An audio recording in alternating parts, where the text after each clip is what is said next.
qual é a diferença entre o Código de Menores de 1979 e o Estatuto da Criança e do Adolescente de 1990?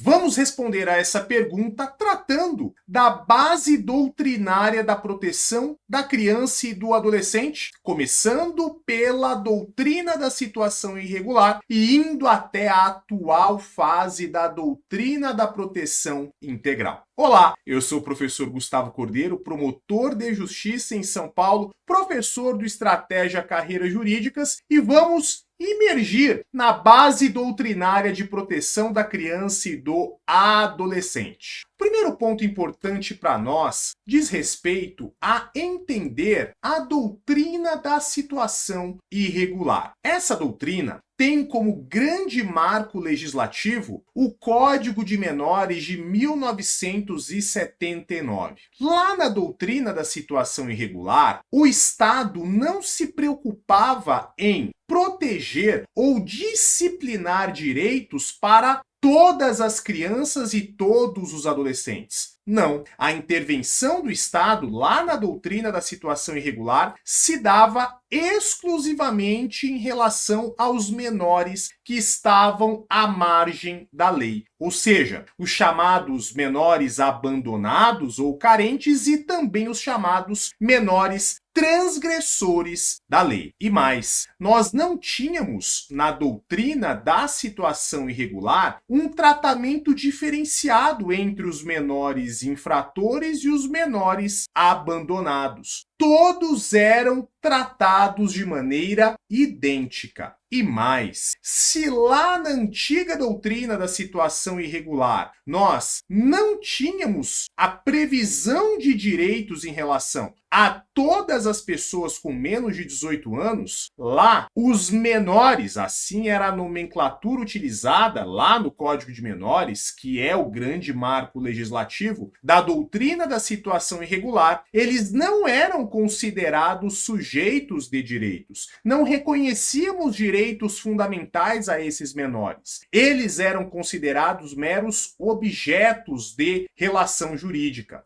Ou seja, nós não tínhamos nenhuma preocupação com o melhor interesse da pessoa menor de 18 anos. Ou seja, os menores eles eram considerados perigosos pela sua mera condição social. Significa dizer que aquele menor que estava em situação de pobreza muitas vezes era alvo da intervenção do Estado. Ao invés de fortalecer a família, o que pretendia o Código de Menores? Tão somente retirar aquele menor de circulação. E mais, lá na doutrina da situação irregular, tínhamos a figura do chamado juiz de menores, que tinha amplos poderes para decidir discricionariamente sobre o que aconteceria com aquele menor, sem nenhuma preocupação com oportunizar o contraditório e a ampla defesa aos pais ou responsáveis daquele menor e sem nenhum compromisso com o devido processo legal. Saímos da doutrina da situação irregular e avançamos para a doutrina da proteção integral, que tem três grandes marcos normativos. O primeiro é a Constituição de 88. O segundo é a Convenção da ONU sobre os Direitos da Criança, de 1989. E o terceiro grande marco legislativo é o Estatuto da Criança e do Adolescente, de 1990. Na doutrina da proteção integral, a tutela do Estado ela não se restringe mais aos chamados menores marginalizados, ou seja, não teremos uma intervenção apenas se estivermos diante de alguém com menos de 18 anos em situação de risco ou em situação de conflito com a lei. Não. Na doutrina da proteção integral, passamos a abranger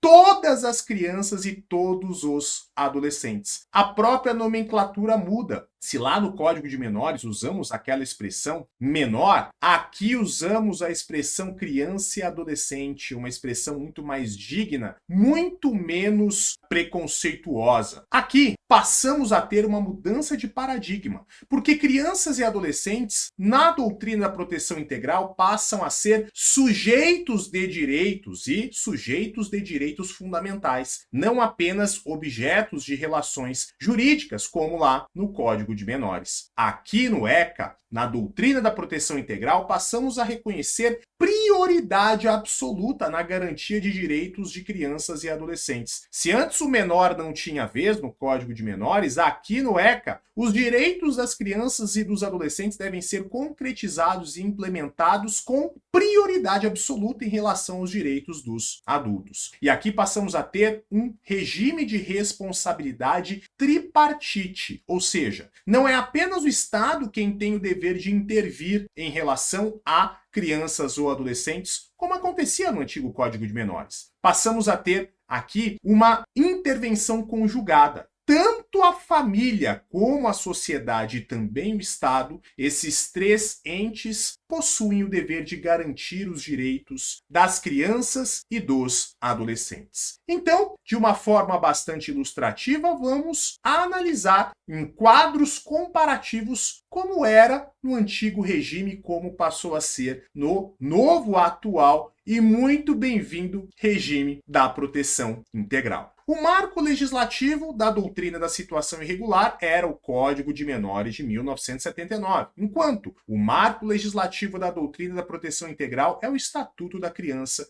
e do Adolescente de 1990. Por sua vez, a abrangência da proteção lá na doutrina da situação irregular era muito limitada, muito restrita. Somente havia previsão de disciplina sobre menores carentes ou menores delinquentes. Nós não tínhamos uma tutela de todas as crianças e todos os adolescentes. Na doutrina da proteção integral, aí sim, passamos a ter uma preocupação em reconhecer direitos fundamentais a todas as crianças e todos os adolescentes. Por isso o nome, proteção integral. Todas as crianças e todos os adolescentes têm direito a ter direitos. Quanto à titularidade dos direitos, lá na doutrina da situação irregular do Código de Menores, os menores eram considerados meros objetos de relações jurídicas. E por esse motivo, os juízes, naquelas oportunidades, juízes de menores, sempre tomavam a decisão que fosse mais conveniente sob o olhar dos adultos. Não se preocupava com o que era melhor para aqueles menores. E na doutrina da situação irregular,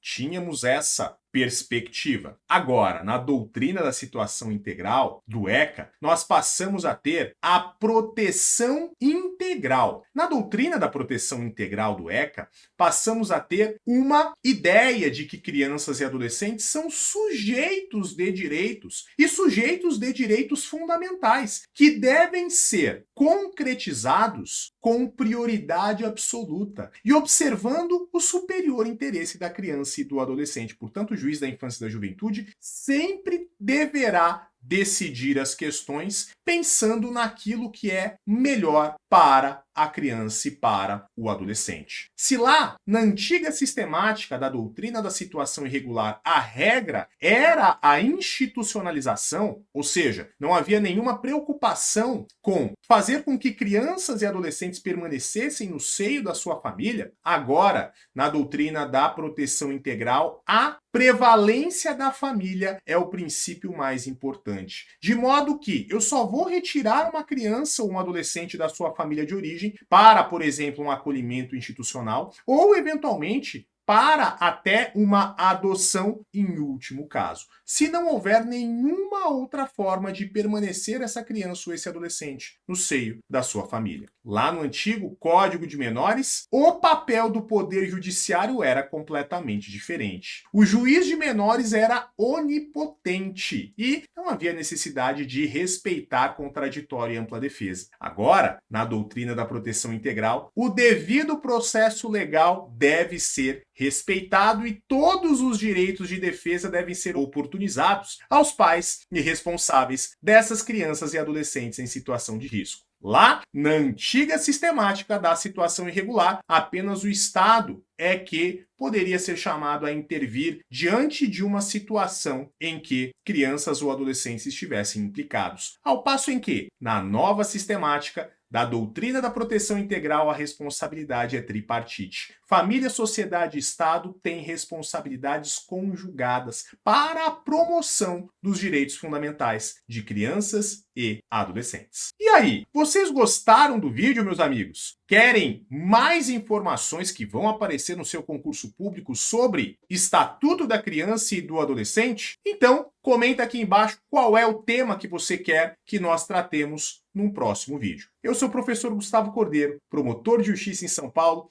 professor do Estratégia Carreiras Jurídicas, e eu peço que você possa dar um like no vídeo, também se inscrever no nosso canal do Estratégia e compartilhe esse vídeo com outros estudantes que certamente vão se interessar por esse conteúdo. Eu deixo a vocês um forte abraço e até um próximo vídeo. Ad sumos. Tchau, tchau.